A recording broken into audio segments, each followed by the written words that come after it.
అట్లాగే మనం mutual funds నుంచి ఎప్పుడైతే పిఎంఎస్కి మూవ్ అవుతున్నామో అలాగే పిఎంఎస్ నుంచి ఏఎఫ్ మూవ్ అవుతున్నామో మనకి కొంత అయితే ట్యాక్సేషన్ పడుతుంది, అది వాస్తవమే. కానీ మనం దాన్ని పట్టుకొని మనం అలా మారకుండా ఉండకూడదు. అలా మారితేనే మీకు లాభం అని చెప్తున్నాను. ఈవెన్ మనం గోల్డ్ చూడండి, మనం షాప్కి వెళ్ళి గోల్డ్ని ఎక్స్చేంజ్ చేస్తాం, గోల్డ్ ఇచ్చి న్యూ గోల్డ్ తీసుకుంటాము. మనకి ఆ రోజున్న గోల్డ్ వాల్యూ ప్రకారం గోల్డ్ వాల్యూ వస్తుంది తప్ప మనం కొత్త గోల్డ్ కొంటున్నప్పుడు ఆ బ్యాంగిల్స్కి కానివ్వండి, ఆ నెక్లెస్కి కానివ్వండి, మనకి అదనంగా జిఎస్టీ కానీ వ్యాట్ కానీ లేకపోతే మనకి ఇట్లా ఈ మేకింగ్ ఛార్జెస్ కానివ్వండి తరుగుని అంటారు, వాటిని పడుతుంటాయి, ఎక్స్ట్రా పడుతుంటాయి. మనం సిద్ధపడతాము ఎందుకంటే కొత్తది వస్తుంది కాబట్టి.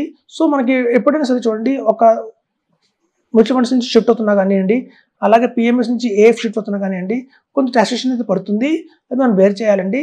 మనకు ఎందుకంటే we are going for the next best ఆప్షన్కి వెళ్తున్నాం కాబట్టి తద్వారా మనకి మంచి రిటర్న్స్ వస్తే మనకే వస్తాయి, అలాగే మనకు నెక్స్ట్ 2-3 జనరేషన్స్ కూడా వస్తాయి, హ్యాపీగా ఉంటారని చెప్తున్నాం కాబట్టి మారడంలో తప్పు లేదండి. అలా మారచాల్సి వచ్చిన టైంలో కొంతవరకు ట్యాక్స్ పడుతుంది, దాన్ని మనం భరించాలి తప్పదు. సో అదండి, మనం మూవ్ అవడం బెటర్. ఎందుకంటే ఎప్పుడు కూడా చూడండి, సెబీ చెప్పింది 10 lakhsకి ఎస్ఐఎఫ్ అని కొత్తగా వస్తుంది మనకి, స్పెషల్ ఇన్వెస్ట్మెంట్ ఫండ్ అని చెప్పి. అలాగే 50 lakhs ఉంటే పిఎంఎస్ అంటున్నారు, 1 crore అండ్ అబోవ్ ఉంటే ఏఎఫ్ అంటున్నారు. సో మన దగ్గర వాల్యూస్ కనుక పెరుగుతూ ఉందంటే మాత్రం మనం ఖచ్చితంగా మారుతూ ఉండాలి. అంతేగాని 1 crore వచ్చినా కూడా మనం మ్యూచువల్ ఫండ్స్లోనే ఉంటే మాత్రం మనకు అంత రాబోయే రోజుల్లో మనకే కాదండి, మన నెక్స్ట్ జనరేషన్ కూడా మనం తక్కువ చేసిన వాళ్ళమే అవుతాము. వాళ్ళకి ఆ రిటర్న్స్ సరిపోవు, కాస్ట్ ఆఫ్ లివింగ్ చాలా బాగా పెరుగుతుంది. అనుగుణంగానే మన రిటర్న్స్ కూడా పెరగాలి.